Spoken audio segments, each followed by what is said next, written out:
আমাদের যে ফর্মাল চার্জের রাষ্ট্রপক্ষ যে বক্তব্যগুলো দিয়েছে সেই বক্তব্যেরই একটি প্রথম দিকের কিছু অংশের আমি প্রতিবাদ করেছি, বিরোধিতা করেছি। সেই প্রতিবাদ এবং বিরোধিতা করতে গিয়ে আমি শুরুতেই বলেছি যে এই আইনটি মধ্যে অনেক সীমাবদ্ধতা আছে। এই সীমাবদ্ধতার মধ্যে যেমন মূল আইনের সাক্ষ্য আইন, তারপরে সিআরপিসি, তারপরে আর অনেক কিছু বিভিন্ন জায়গায় এটার একটা সীমাবদ্ধ করে রেখেছে। সেটা যেই করুক, শেখ হাসিনার আমলে সরকার করুক অথবা বর্তমান সরকারই করুক, এইরকম একটি আইনে যখন কোনো আসামির বিচার হয় সেই বিচারটা প্রশ্নবিদ্ধ থেকে যায়। একটি বিচারের অর্থ হলো এই যে তাকে সর্বপ্রকারের সুযোগ সুবিধা তাকে দিতে হবে।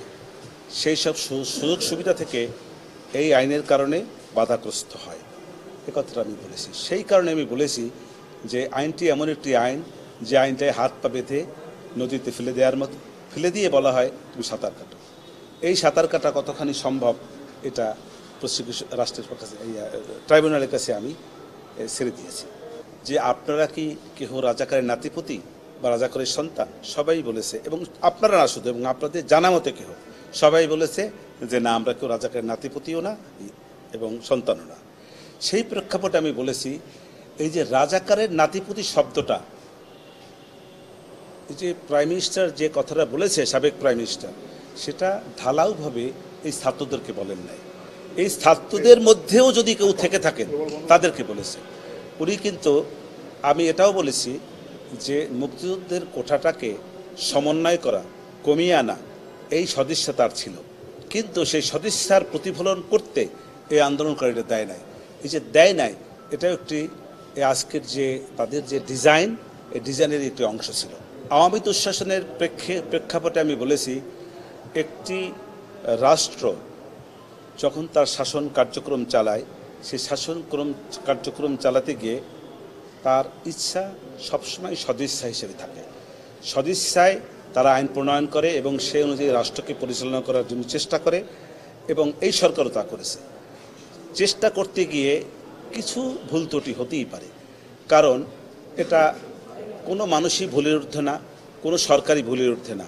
এইসব ভুল ত্রুটি সব সরকার আমলে হয়েছে, এই সরকারের আমলেও কিছু হয়েছে, কিন্তু যে ভুল ত্রুটিগুলি হয়েছে সেইটাকেই শুধু প্রাধান্য দিয়ে এর চাইতেও যে বেশি ভালো কিছু তৎকালীন সরকার করেছে 15 বছরে, সেই ভালো কিছুর কোনো রকমেরই কোনো প্রমাণ তারা তাদের ফর্মাল চার্জে রাখেন নাই, এবং তারা শুধু তাদেরকে এক ধরনের গিবত শব্দ অবশ্য আমি কোর্টে বলি নাই, এখানে বলছি, শুধু 15 বছরের শেখ হাসিনার শাসনের গিবতই করে গেছে। কিন্তু তাদের যে সমস্ত ভালো জিনিস ছিল, যেমন পদ্মা সেতু, মেট্রো রেল, কর্ণফুলী টানেল, তারপরে এলিভেটেড এক্সপ্রেস সহ আরও বিভিন্ন রকমের যে উন্নয়ন, সারা বাংলাদেশে যে সমস্ত উন্নয়ন করেছে, একটি দেশকে মধ্যম আয়ের দেশ হিসাবে রূপ নেওয়ার যে তার সর্বোচ্চ প্রচেষ্টা, এবং সে ঘোষণাও দিয়েছিল, এই যে বিষয়গুলি সেগুলোকে ইগনোর করে তাদের ত্রুটি বিচ্ছুতিকেই শুধু তুলে ধরেছে। অতএব শুধু এখানে বিচার্য বিষয় হলো এই ট্রাইব্যুনালের যে balance of convenience and inconvenience. এই শেখ হাসিনার এই শব্দটা আমি যদিও ওখানে বলি নাই, কিন্তু একটা রাষ্ট্রের ট্রাইব্যুনালের দায়িত্বটা কী, বিচারকের দায়িত্বটা কী? পক্ষে বিপক্ষে দেখবে, যেটি বেশি জোরালো সেটাকে অ্যাকসেপ্ট করবে, যেটি জোরালো না সেটাকে ডিসএগ্রি করবে, এটাই ইগনোর করবে, এটাই স্বাভাবিক। আমি সেই সব কথাগুলোই ওখানে বলার চেষ্টা করেছি, আমি বোঝানোর চেষ্টা করেছি। সে 52 জেলার মধ্যে সর্বোচ্চ 15 থেকে 20 জন জেলার সাক্ষী এসছে, তাইলে কি দাঁড়াইলো? এবং সেই জেলা থেকেও একজন করে সাক্ষী এসছে।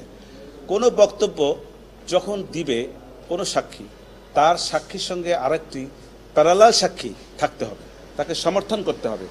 যদি কোনো সমর্থনযোগ্য কোনো সাক্ষী না থাকে, সেই ক্ষেত্রে ওই একজন সাক্ষীর সাক্ষ্য গ্রহণযোগ্য হবে না। অতএব যে ওয়াইড স্প্রেড, যে ব্যাপক মাত্রায় যে এই সারা বাংলাদেশে অপরাধ সংগঠিত হয়েছে, এই কথা সঠিক।